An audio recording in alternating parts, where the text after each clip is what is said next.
Monsieur Bouya Konaté, président de UDIR. Bonjour, monsieur Konaté plutôt. Bonjour. Bonjour, monsieur Konaté. Bienvenue sur Film et dans Mirador. Bonjour à toutes les équipes.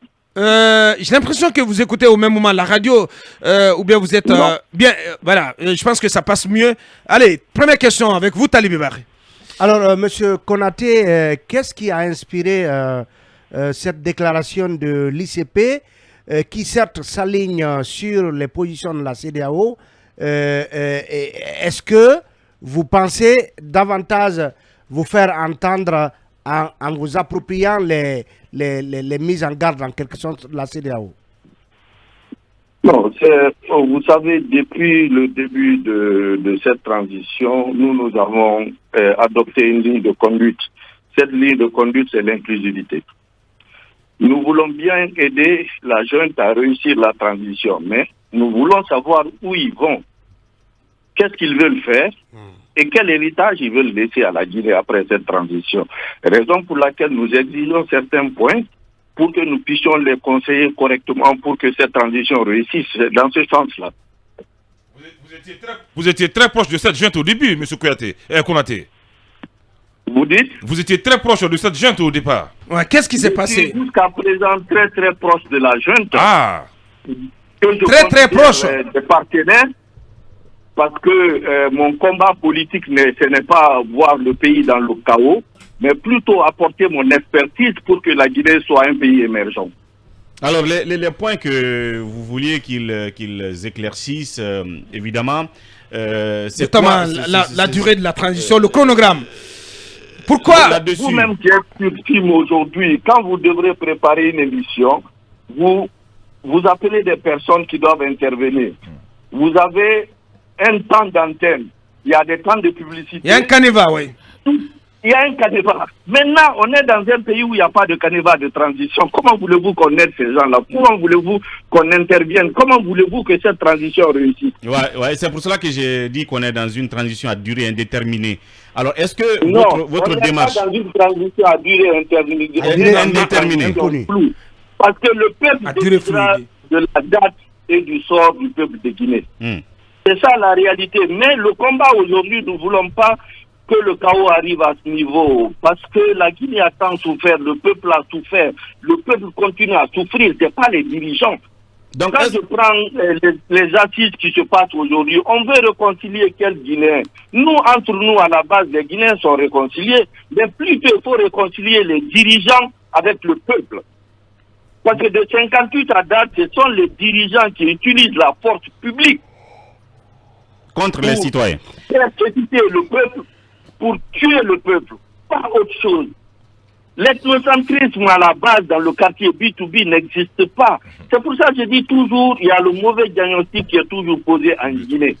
On veut réconcilier qui? Respecter les textes de loi. Respecter notre constitution. Le jour où vous, dirigeants, vous vous mettrez en tête que votre salut vient du peuple de Guinée parce que c'est eux qui votent pour vous, qui vous blanchissent, qui vous nourrissent, qui payent votre sécurité, et que vous devriez rendre compte à ce peuple, la Guinée se réconciliera avec ses dirigeants. Il n'y a pas de problème entre Guinée et Guinéens, il y a un problème entre les dirigeants de la Guinée de 58 à date et le peuple de Guinée. Bouya, est-ce que la démarche de l'intercoalition, c'est justement de dire à la jeune, comme vous l'avez dit, en agissant en partenaire, de leur dire attention, faites en sorte que vous proposiez une durée, un chronogramme, avant que la CEDEAO ne commence à faire tomber des sanctions comme au Mali? C'est l'objectif de votre démarche. Je vous reviens dessus. Vous avez une institution sous-régionale qui a pour prérogative, certaines prérogatives, la gestion de certaines crises politiques dans des pays en conflit avec la loi, en conflit avec la charte de la CEDEAO. Cette institution vous propose son aide. Il vous propose son expertise, vous dites que vous ne voulez pas. Vous avez un problème. Aujourd'hui, à date, on a un problème en Guinée parce que on a une institution qui n'est pas validée, la présidence de la République, qui n'est pas dans les normes statutaires des règles de la sous-région. Mais c'est un régime d'exception. C'est ça que je suis en train de vous dire. Un régime d'exception a besoin d'aide pour venir dans l'exception, parce que nous n'allons pas continuer à vivre dans l'exception. Et quand on parle de régime d'exception, ça sous-entend que c'est dans un temps. Ou bien la Guinée, vous voulez qu'on continue à vivre dans l'exception. Il faut nettoyer. Ouais, oui, mais il faut permettre vous savez très bien, M. Bouya Konaté, que la transition, elle sert quand même à quelque chose. Il y a des choses qu'une transition peut régler, mais qu'une gouvernance normale ne peut pas régler. On peut pas du jour au lendemain demander aux gens d'aller, de partir, de plier bagages. S'il vous plaît, il faut qu'on s'écoute. Est-ce que vous êtes au moins, on est d'accord sur le fait que la durée de la on ne peut pas continuer à garder le flou artistique autour de la durée de la transition, mais vous êtes tout de même d'accord qu'il faut laisser un minimum de temps à cette junte pour poser les bases de la refondation. Monsieur Gallo, moi je vous reviens. Vous savez, il faut poser le débat. Au Mali, ils ont posé le débat, ils ont demandé 5 ans. Le débat s'est ouvert. Pourquoi en Guinée, on ne veut pas poser le débat? Qui disent 10 ans, qui disent 15 ans, qui disent 20 ans, mais il faut poser le débat. C'est ça seulement nous demandons. Après, maintenant, on saura le temps, qu'est-ce qu'il faut pendant cette transition? Quelles sont les urgences? Qu'est-ce qu'il faut faire avant d'aller aux élections? Il faut poser le débat. C'est ça que nous demandons. Alors, monsieur Konaté, de par votre position, vous semblez avoir la réponse de votre inquiétude. Vous qui êtes proche de ces gens-là, qu'est-ce qu'ils vous disent dans les coulisses en termes de manque de visibilité de la transition, réellement? On vous sent désespéré d'ailleurs. Vous savez, aujourd'hui, je suis sur ce plateau en temps d'antenne en tant que leader politique. Effectivement. Vous savez. Et derrière, j'apporte mon expertise, j'apporte mes conseils. C'est ça que je fais tant en coulisses comme sur les plateaux télé. C'est un double jeu. C'est un double jeu politique. Non. Oui, bien sûr. Vous entendez par double jeu. Tantôt vous sortez, le jour vous dénoncez, le soir vous êtes dans le couloir du palais Mohamed V. Mais vous trompez. Vous savez, c'est là le problème du Guinéen. Qu'est-ce que vous appelez par double jeu quand quelqu'un se bat pour ne pas qu'il y ait un chaos dans un pays? Où se trouve ce double jeu? Mon engagement en politique, c'est l'amélioration des conditions de vie et de travail des Guinéens. C'est que le Guinéen vit en harmonie. Tous les moyens sont bons pour que ceci soit en exil en Guinée. Je joue à aucun double jeu. Bien, mais M. Bouya, je vais vous ramener à la déclaration, en tout cas l'injonction de la CEDEAO. Cette question pour vous, où était la CEDEAO quand le peuple de Guinée et la classe politique se faisaient écraser par leur PG Arc-en-Ciel et son champion, par Alpha Condé et sa gouvernance à l'époque? Parce que si aujourd'hui vous semblez vous aligner sur la position de la CEDEAO... J'ai répondu une question... il peut répondre à cette question au moment où Alpha Condé était en train de changer la constitution avec son équipe. Ils ont dit que Cellou Dalein, dans les années 2005, ont participé à changer la constitution. Je leur réponds parce que quelqu'un a failli, quelqu'un a trahi la Guinée dans les années 2005. Vous aussi, vous devrez le faire. C'est pas parce que la CEDEAO a failli à ses prérogatives au temps d'Alpha Condé, qu'on doit suivre un flou encore pour plonger la Guinée dans le chaos. C'est très bien dit. Donc Cellou Dalein a trahi la Guinée en 2005, c'est ça? Cellou Dalein a trahi la Guinée en 2005? Les changements de constitution au temps de Lansana Conté est pareil comme le changement de constitution au temps d'Alpha Condé. Il faut qu'on pose le bon diagnostic. Donc vous avez trahi parce que vous avez accompagné le double scrutin, hein? Vous aussi. Vous savez, moi, je n'ai accompagné. Nous n'avons...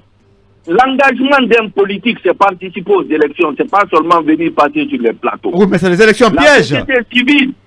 La société civile se bat. Ils sont là, y compris ceux qui ont participé à la présidentielle aussi.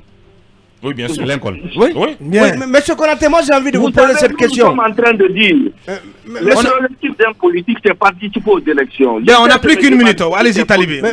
Monsieur Konaté, la dernière question. On vous connaît des fréquentations au niveau du palais Mohamed V. Est-ce que, comme certains politiques le disent, comme le FNDC le dit, vous sentez la présence d'une partie toxique qui empêcherait l'évolution de la transition une partie toxique dans l'entourage du colonel. Et puis, est-ce que Dr Makale et Baouri ont participé à la prise de cette déclaration, tous les deux aujourd'hui nommés au sein du Comité national des assises? Est-ce qu'ils sont signataires? Voilà, ils sont signataires. Est-ce qu'ils sont partie prenante de cette déclaration? Monsieur Baouri et Dr Makale sont partie prenante de cette signature de l'ICP. De cette déclaration, très bien dit. Ils sont membres de la CORED. Très bien. Derrière, parlant de partis toxiques, dans chaque présidence, moi je sais une chose, je connais une réalité. La partie militaire, pendant le coup d'État, la partie militaire réussit toujours à faire sa partition. Mais par contre, la partie civile, dans une lancée de récupération du pouvoir, faillit toujours à leur engagement. Et c'est ça qui se passe aujourd'hui à la présidence de la République. Voilà qui est dit les vérités crues de Buya Konaté. Mais non, on ne peut plus. Bien, voilà, je crois qu'il a répondu. Voilà, il indexe en quelque sorte la branche civile de cette junte ou du CNRD, pourquoi pas, de l'entourage du président Doumbouya. Grand merci à vous, Buya Konaté, président du parti UDIR, un parti membre de l'ICP donc, qui fait sienne l'injonction de la CEDEAO faite à la junte de soumettre un chronogramme au plus tard le 25 avril. Ça n'est terminé pour aujourd'hui. Grand merci à tous les 6. Merci à nos équipes à la régie, Alpha Diaouniz, le Smart Tech, Ibrahim Baben Diallo, l'intelligent, et Khalil Awada, le Wali Design. Merci à vous tous qui nous avez suivis sur les canaux digitaux. Prenez soin de vous. Derrière nous, l'équipe de Ousmane Tolo d'Andentegue. Au revoir, à demain à 8h. Mirador, la grande messe de l'investigation journalistique, la plus grande tribune politique de la Guinée. Avec Aboubacar Diallo, Talibé Bari, Mamadou Ouri Diallo, Akoumba Diallo, Kabinet Fofana, Mohamed Kaba, Ibrahima Lincoln Souma, Mamadou Diambalde.